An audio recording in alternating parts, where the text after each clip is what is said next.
अस्सलाम वालेकुम, मेरा नाम सर यासीन है। मैं UMC उम्मीद मल्टीमीडिया चैनल में आपको खुशामदीद कहता हूँ।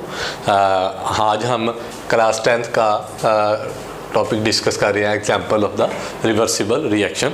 लास्ट टाइम हमने रिएक्टेंट प्रोडक्ट्स, रिवर्सिबल और इरिवर्सिबल रिएक्शन के मुतालिक डिस्कस किया था। रिवर्सिबल रिएक्शन जैसा कि लफ्ज़ से ज़ाहिर है, रिवर्स का मतलब होता है काबिल वापसी, यानी आगे जाके वापस आना, यानी कि रिएक्टेंट्स मिलकर प्रोडक्ट बनाए, आगे जाएं और प्रोडक्ट दोबारा रिएक्टेंट्स में चेंज हो जाए, ऐसा रिएक्शन कहलाता है रिवर्सिबल रिएक्शन।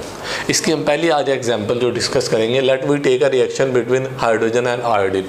हमारे पास दो रिएक्टेंट्स मौजूद है, एक हाइड्रोजन गैस मौजूद है और दूसरी हमारे पास आयोडीन जो है। ये दो रिएक्टेंट्स जो है हमारे पास है। Iodine in purple in colour, iodine vapours की शक्ल में होती है और इनके वेपर्स का कलर पर्पल होता है, जबकि हाइड्रोजन ये एक गैस है, hydrogen is a colourless gas, यानी बेरंग गैस है, इस गैस का कोई रंग नहीं होता। On heating the hydrogen and iodine vapours in close flask, hydrogen iodide is formed which is colorless compound. As a result, purple color of flask fades as it react to form hydrogen iodide. अच्छा, हम एक flask लेते हैं, ये हमने flask ली, इसको नाम देते हैं round bottom flask, round bottom flask, ठीक है। इस फ्लास्क के अंदर हमने हाइड्रोजन गैस को ऐड कर दिया और आयोडीन के पर्पल वेपर्स को ऐड कर दिया। फिर ऊपर इसके हमने कॉर्क लगा दिया और कॉर्क के ज़रिए इस फ्लास्क को हमने बंद कर दिया, प्लास्टर ऑफ पेरिस लगाकर इसको एयर टाइट कर दिया।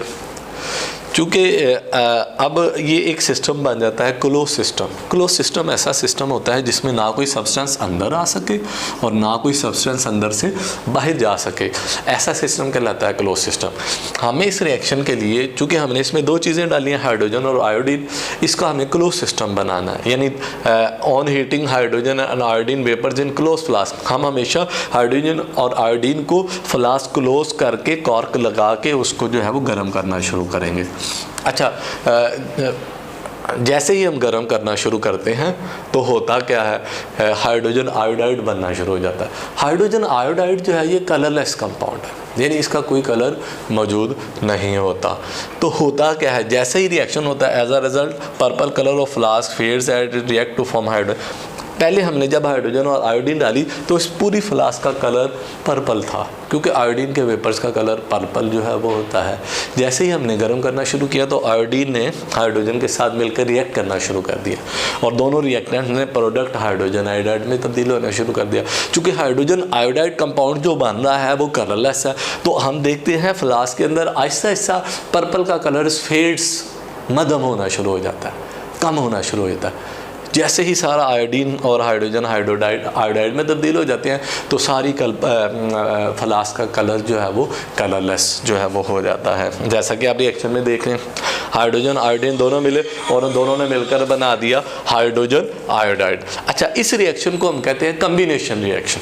अब सवाल पैदा होता है कम्बिनेशन क्यों कहते हैं, क्योंकि इसमें आप देख रहे हैं हाइड्रोजन और आयोडीन दोनों मिल रहे हैं और मिलकर एक नया कंपाउंड बना रहे हैं। तो ऐसा रिएक्शन जिसमें दो या दो से ज़्यादा सब्सटेंसेस मिलकर एक नया सब्सटेंस बनाए तो वो कम्बिनेशन रिएक्शन कहलाता है। The reaction in which two or more than two substances combine with each other and form new substance, that reaction is known as combination reaction। तो इस रिएक्शन में आप देखें हाइड्रोजन और आयोडीन कंबाइन हो रहे हैं, तो लिहाजा ये कम्बिनेशन रिएक्शन है।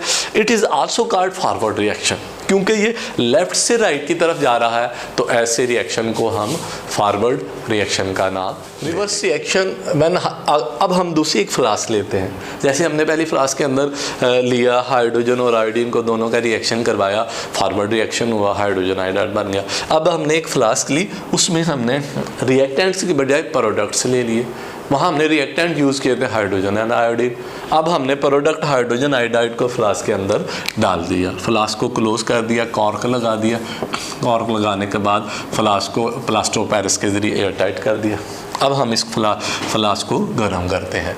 When hydrogen iodide is heated in close flask, अब जब हाइड्रोजन आयोडाइड को जब गर्म किया जाता है फ्लास्क के अंदर, तो फिर क्या होता है, हाइड्रोजन आयोडाइड डिकम्पोज हो जाता है, टूट जाता है। जैसे ही ये टूटता है तो ये हाइड्रोजन और आयोडीन बना देता है। क्योंकि हाइड्रोजन आयोडाइड खुद तो कलरलेस था, सारी फ्लास्क स्टार्ट में कलरलेस थी, लेकिन जैसे ही आयोडीन बनना शुरू हो जाता है तो आयोडीन का पर्पल कलर जाहिर होना शुरू हो जाता है, यानी फ्लास्क का कलर पर्पल हो जाता है।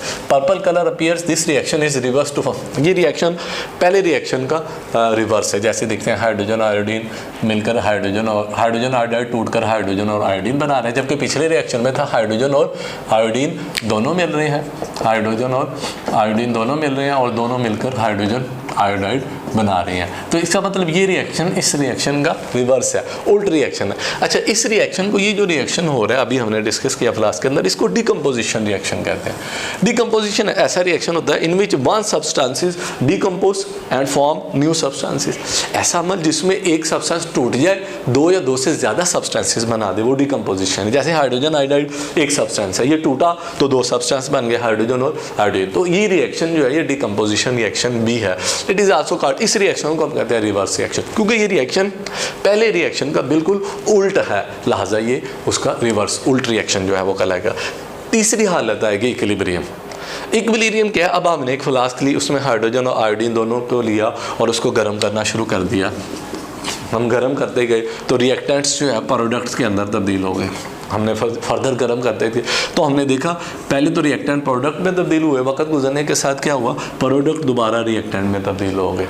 ठीक है, तो अब ऐसी सूरत हाल आ जाएगी कि रिएक्टेंट्स और प्रोडक्ट दोनों के चेंज होने की रफ्तार जो है वो इक्विलिब्रियम बराबर हो जाएगी। ऐसी हालत को कहते हैं dynamic equilibrium. When both of this reaction are written together as reversible, they are written, अगर दोनों को इकट्ठा लिखा जाए तो H2 + I2 double arrow 2H।